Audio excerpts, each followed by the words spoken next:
Injury Help Studios. This is KNX News, 97.1 FM. SoCal's only 24/7 connection.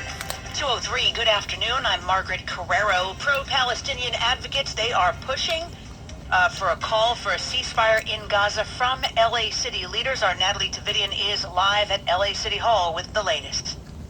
Margaret, dozens of people just walked from City Hall to across the way at Grand Park. Just now, there were several groups here, pro-Palestine community groups and religious organizations. They're supporting a resolution by 3 council members which calls for ceasefire in the Israel-Hamas war. Basha Jamil is with the Council on American Islamic Relations. From October 7th to June of this year, we've seen total bias incidents in Los Angeles reported to CARE more than double, with a 115% increase from cases in the year before.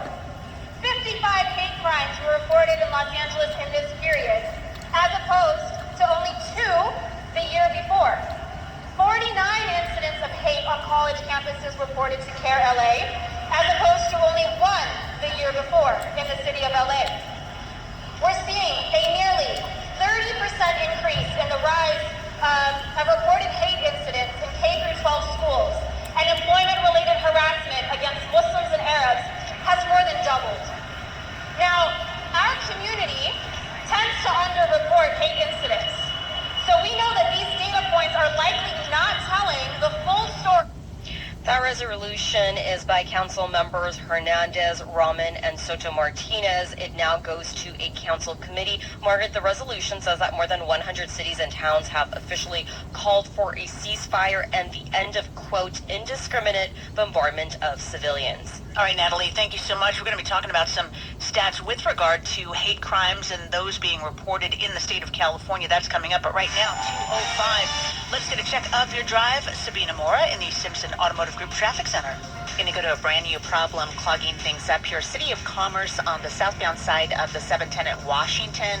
A couple of cars collided. They're taking up middle lanes. It's already packed from the 60, and that's again heading southbound on the 710 to Washington. Crash with a freight truck northbound 405 past the 10. Middle lanes blocked, already slow from the 90.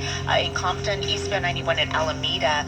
That's a crash, but also smoke under the freeway east 91 at Santa Fe because of some kind of fire. So traffic is really slow from Avalon.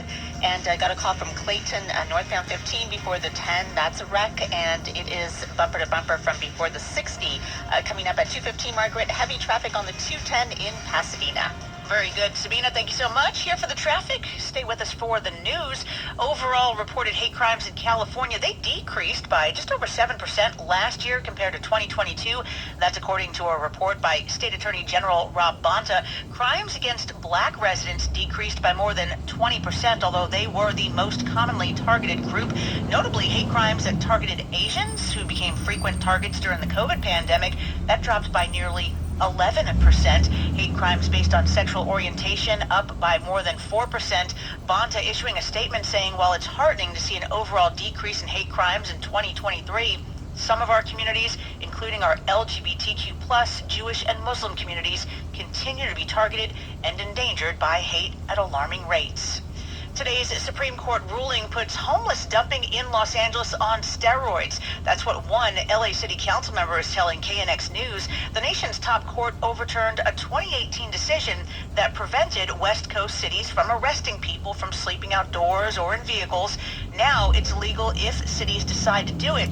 Councilmember Kevin DeLeon tells our Craig Figner many of LA's neighbors will take advantage of the ruling. Many cities that surround the city of Los Angeles are going to quickly move to enforce anti-camping laws. And as a result, they're going to push their folks into the city of Los Angeles.